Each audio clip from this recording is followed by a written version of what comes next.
ஓம் நம சிவாய். இந்த வீடியோவில் இப்ப பார்க்க போறது என்னன்னா ருத்ராட்சங்களை பத்தி பார்க்கலாம். இது மட்டும் இல்லாம ருத்ராட்ச முகங்கள் எந்த தெய்வங்களை குறிக்குது அப்படிங்கறத பத்தியும் நம்ம பார்க்கலாம். ருத்ராட்சங்கிறது பொதுவா சிவனோட வடிவமா கருதப்படுது.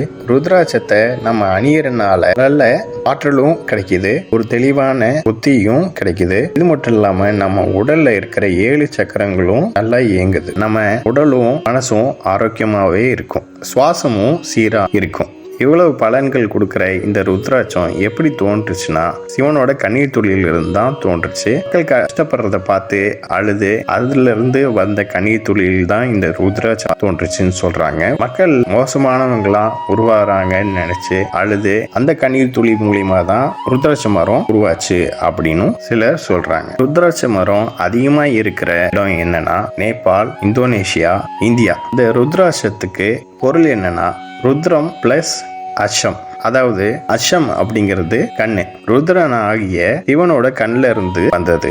சிவநாமத்தை ஜபம் பண்ணும்போது 108 ருத்ராட்சம் கொண்ட மாலையை எடுத்து மாலையை கையில வச்சுக்கிட்டோ இல்ல கழுத்துல போட்டுட்டோ சிவநாம ஜபம் பண்ணா சிறந்த பலன் கிடைக்கும். இப்ப எத்தனை முகம் கொண்ட ருத்ராட்சத்துல என்னென்ன தெய்வங்கள்லாம் இருக்கும் அப்படின்னு பார்க்கலாம். ஒரு முகம் ருத்ராட்சம் சிவ வடிவம், 2 முகம் ருத்ராட்சம் தேவி வடிவம் அதாவது பார்வதி, 3 முகம் ருத்ராட்சம் அக்னி ரூபம், 4 முகம் ருத்ராட்சம் பிரம்ம வடிவம், 5 முகம் ருத்ராட்சம் ருத்ர வடிவம், 6 முகம் சண்முக வடிவம், 7 முகம் ருத்ராட்சம் அன்னங்கள் மற்றும் ராமன் வடிவம், 8 முக ருத்ராட்சம் கணபதி வடிவம், 9 முக ருத்ராட்சம் பைரவர் வடிவம், 10 முக ருத்ராட்சம் திருமால் வடிவம், 11 முக ருத்ராட்சம் ஏகாதச ருத்ர வடிவம், 12 முகம் ருத்ராட்சம் துவாதச ஆதித்ய வடிவம் அதாவது 12 சூரியர்களோட வடிவம், 13 முகம் ருத்ராட்சம் முருகன் வடிவம், 14 முகம் ருத்ராட்சம் சிவ வடிவம்.